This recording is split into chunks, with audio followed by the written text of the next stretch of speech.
प्रकार पृथ्वी पर उपजाऊ में उत्तम है। केवल तू ही मेरी हितैषिणी है और सदा सावधान रहकर मेरा कार्य सिद्ध करने में लगी रहती है। कुब्जे, यदि तू न होती तो राजा को षड्यंत्र रचना चाहते हैं, वह कदापि मेरी समझ में नहीं आता। तेरे सिवा जितनी कुब्जाएं हैं वे बेडौल शरीर वाली, टेढ़ी मेढ़ी और बूढ़ी पापनी होती हैं। तू तो वायु के द्वारा झुकाई हुई कमलिनी की भांति कुछ झुकी हुई होने पर भी देखने में प्रिय और सुंदर है।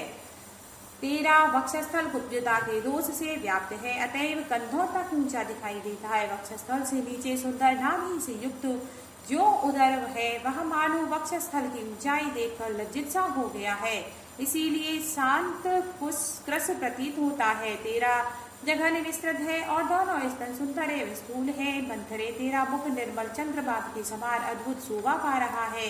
करधनी की लड़ियों से विभूषित तेरी तटिका अग्रभाग बहुत ही स्वच्छ रोमान से रहित है। मंथरे, तेरी पिंडलियां परस्पर अधिक सटी हुई है, दोनों पैर बड़े बड़े हैं, तू विशाल अरुओं से सुशोभित है। शोभने, तू रेशमी साड़ी पहनकर मेरे आगे आगे चलती है, तब तेरी बड़ी शोभा होती है। असुरराज संबल को जिन सहस्रों मायाओं का ज्ञान है वे सब तेरे हृदय में स्थित है। इनके अलावा के भी तू हजारों प्रकार की मायाएं जानती है। इन मायाओं के द्वारा समुदाय ही तेरा यह बड़ा ही कुब्बड़ है जो रथ के नकुए के समान बड़ा है। इसमें तेरी मति, स्मृति और बुद्धि, छत्र विद्या तथा नाना प्रकार की मायाएं निवास करती है। सुंदरी कुब्जे, यदि भरत का राज्याभिषेक भाव हुआ और श्री राम वनवास को चल दिए तो मैं सफल मनोरथ एवं संतुष्ट होकर अच्छी जाति की खूब तपाई हुई सोने की बनी हुई सुंदर स्वर्णमाला तेरे इस कुब्बड़ को पहनाऊंगी और इस पर चंदन का लेप लगवाऊंगी।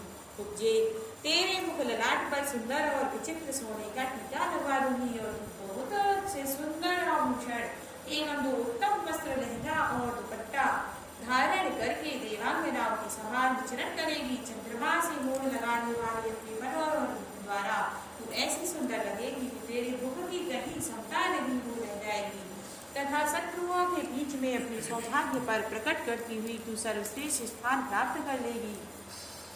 जैसे तू सदा मेरे चरणों की सेवा किया करती है, उसी प्रकार समस्त आभूषणों से विभूषित हुई कुब्जाएं तुझे कुब्जा के विचरण की सदा परिचर्या किया करेंगी। जब इस प्रकार कुब्जा की प्रशंसा की गई तब उसने वेदी पे प्रज्वलित हुए कि अग्निशिखा के समान सुख सैया पर शयन करने वाली कैकेयी से इस प्रकार कहा।